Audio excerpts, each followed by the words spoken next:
Hello, my name is Rituparna Ghosh and I welcome you to Golpo, my storytelling podcast where I share stories that have picked me. Yes, stories really choose me. These are stories that I love to perform, read out, and tell every now and then in my workshops and performances. Is this a podcast for children or adults? If you have a heart beating for stories, then this one is for you. So sit back and listen. Let the story choose you.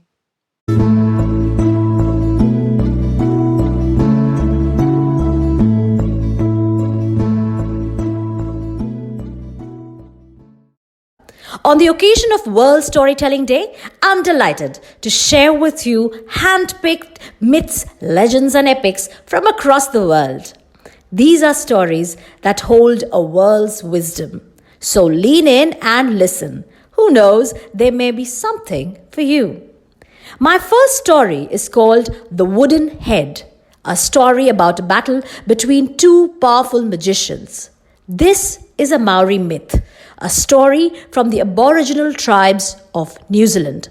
So here we go.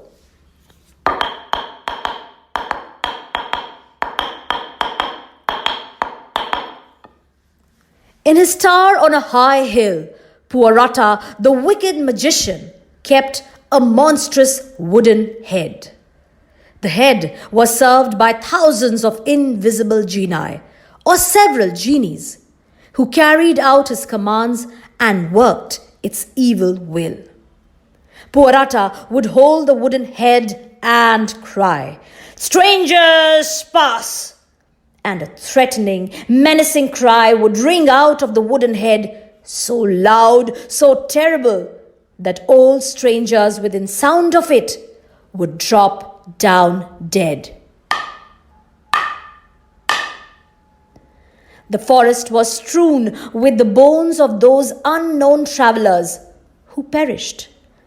The hill became a noted danger spot, a perilous region in the country. With time, Puarata's power grew. He became invincible. His infamy spread to far away distant places, and people hated the sound of his name.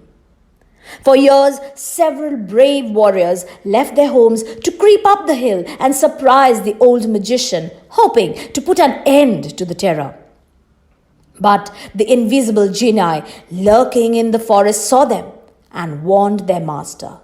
Puarata, consumed with wrath, tapped the wooden head. Once again, the cry rang out, and one by one, the warriors fell dead. The people were distraught. In despair, they turned to Hakawao, the only sorcerer who could match up to Puarata. A sorcerer known for his good magic, Hakawao was everything that Puarata wasn't. Hundreds of people met him with folded hands on bended knees. "Rid us of this terror," they urged, imploring the great magician to confront Puarata. Confronting the great Puarata was no small task. Hakawao considered the request and said, "Tomorrow I will tell you whether it will be well for me to go." That night, Hakawao called his genii round him, uttered spells, slept, and dreamed. In his dream, he had a vision. He saw his genii driving Puarata's genii before them. Hakawao woke up with a start. "I shall destroy Puarata's power." And so he set off the very next day. With a friend, trustworthy and brave, Hakawao marched towards Puarata's hill.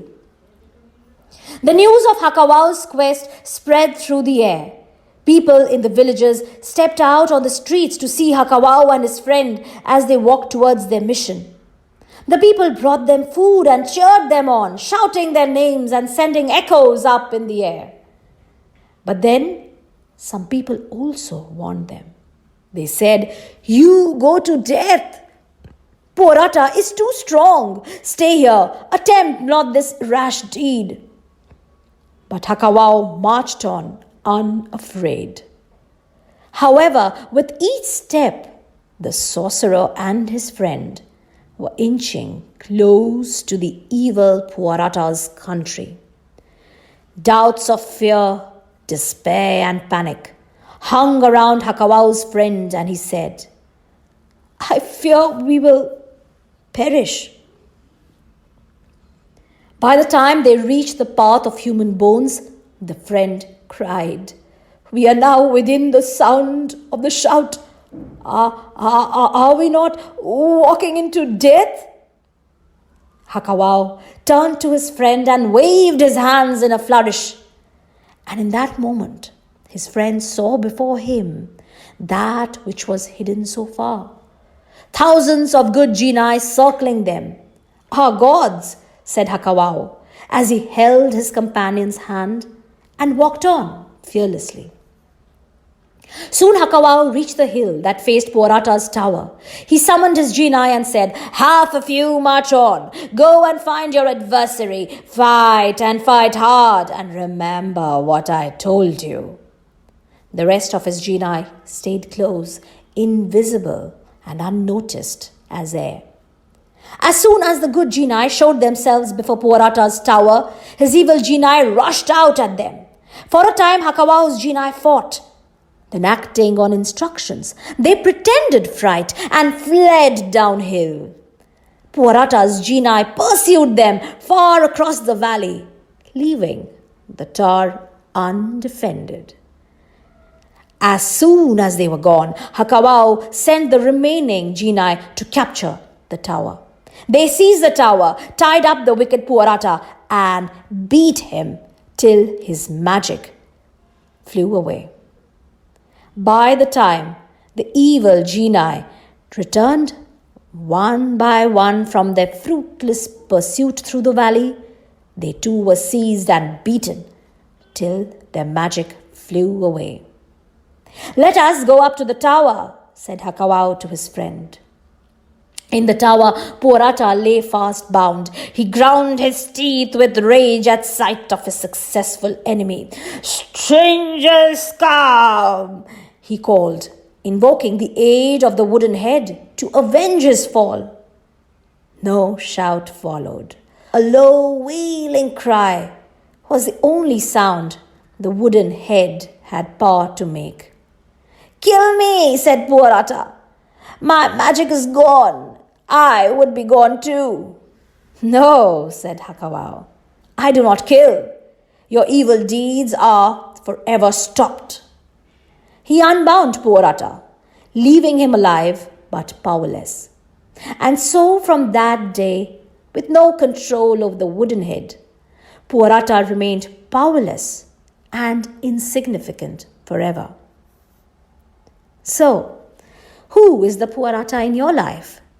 Is there someone who has seized your head and turned it into wood and has become the voice in your head, telling you that you cannot do something? Do you have the courage of Hakawau to conquer Puarata and his control over you? Look within. You will find the answer soon enough.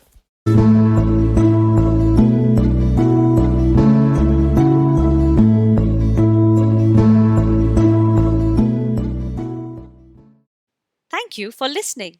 Golpo is a storytelling podcast with stories in English, Hindi, and Bangla. If you enjoyed the story and the podcast, drop me a line at contact@yourstorybag.com. Until next time, happy storytelling.